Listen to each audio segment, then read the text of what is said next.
When the clock struck midnight, a long figure entered the abandoned place, wielding a slender torch. The shadows around her seemed to press in tightly, dancing around the flickering light like menacing specters.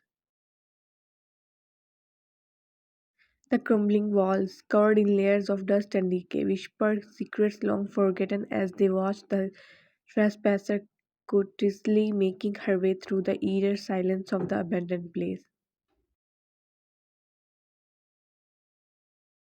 Her name is Vine, a thrill seeker at heart. She had heard whispers of the legendary horrors that lurk in the dilapidated shadows of this abandoned place, and she had come to explore. Her eyes shimmered with excitement as she ventured further into the darkness, the light from her torch casting a dancing shadows that seemed to reach out and caress her in a chilling embrace. As she walked through the decaying darkness of the abandoned place, she spoke aloud to herself, her voice barely above a whisper. Fine, just like the legend says, this place really is horrifying, she murmured, her torch casting long shadows that danced with every move. I never thought I would really be here in a place like this. Vine suddenly stopped in her tracks, a shiver running down her spine. She had heard a faint whisper in her ear, the words barely audible but still managing to send chills down her spine. Vine, who's there? She called out, her hand gripping the torch tighter.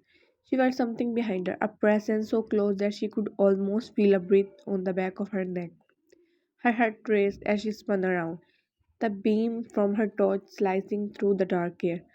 But there was no one there, but only the shadows playing tricks on her eyes. She could have sworn, however, that she saw a pair of glowing red eyes watching her from the darkness, then vanishing in the blinking. Then a voice, smooth and deep, came from behind her, as if the darkness itself was speaking. Looking for someone, perhaps? It asked, a smirk in the undertones.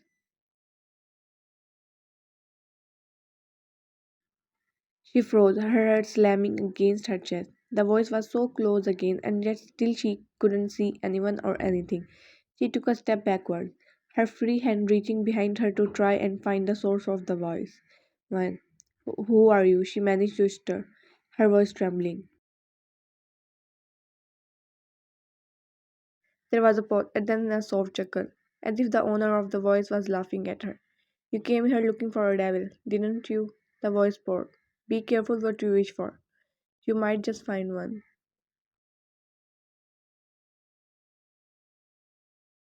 Her eyes widened, the implication of the word sinking in. She tried to turn around to see who was speaking, but still there was nothing but darkness.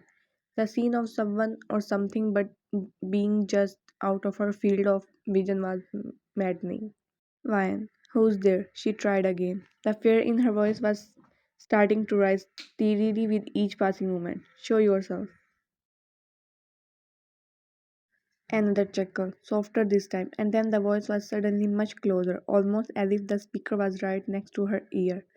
"Patience, my dear," the voice whispered. "You wanted a horror show, didn't you? I am just giving you what you asked for."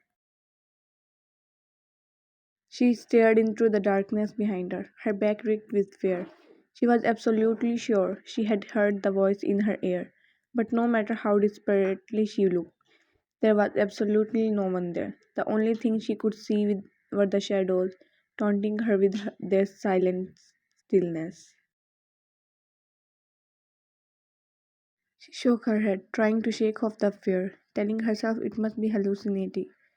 "Fine, I'm hallucinating," she muttered to herself. "There's no way someone could be here and I wouldn't see them, right?"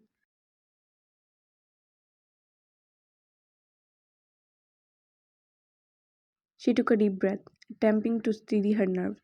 With a trembling hand, she gripped her torch tighter and moved forward to the hallway. The passageway was narrow and cramped.